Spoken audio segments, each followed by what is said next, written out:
Yung pagmamalasakit sa kalikasan, dapat nagsisimula yun sa bawat isa sa atin. Bago ay dapat na sa sarili nagsisimula.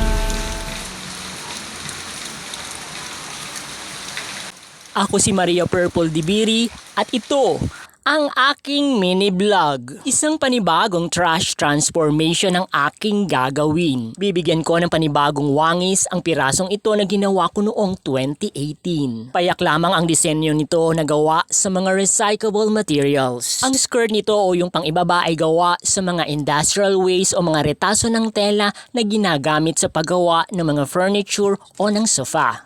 Habang ang pangitaas naman nito ay gawa sa mga empty wrappers ng powder juice o ng supplement powder juice. Inalis ko na nga ang magkabilang bahagi ng pangitaas at ipakikita ko naman sa inyo kung paano ko ito binuo noon gamit ang mga empty wrappers na ito.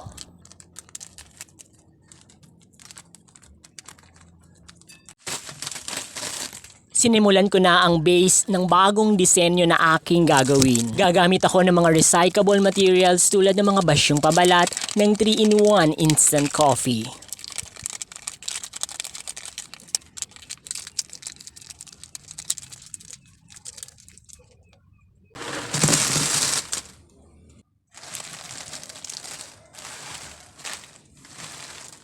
Hindi sapat ang bilang ng mga ito kaya gagamit ako ng ibang brand o ibang kulay ng mga basyong pabalat ng 3-in-1 instant coffee.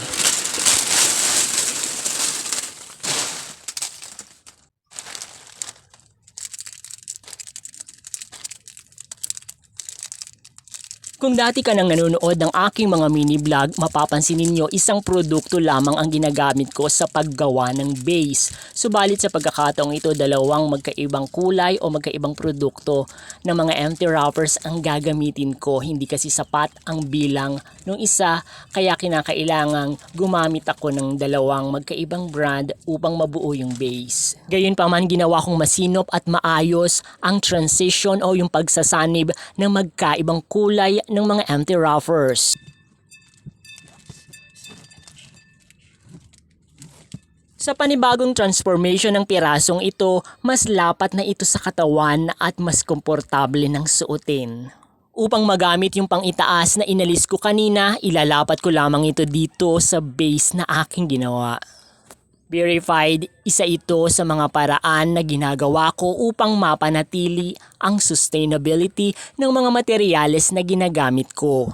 Ito ang aking ibig sabihin kapag sinasabi ko o binibigyan ng katiyakan na hindi na muling babalik sa pagiging basura ang mga recyclable materials na ito. Dahil kahit ang mga luma kong creation katulad nito, makalipas ang mga taon ay ginagawan ko ng panibagong disenyo gamit pa rin ng mga dati nitong mga materyales at tinadagdagan ko na lamang kung kinakailangan. Dahil dito napapanatili ang kabuluhan ng recyclable materials dahil paulit-ulit itong nagagamit upang makabuo ng isang likhang sining. Verified, walang basurang itatapon kapag may malikhaing imahinasyon. Ito ang aking pahina, ang Trashon Empress. Maraming salamat sa inyong patuloy na panunood at pagsuporta sa aking mga mini vlog. Tulungan po ninyo ako na ibahagi sa mas marami pa ang advokasiyang ito. Thank you very much.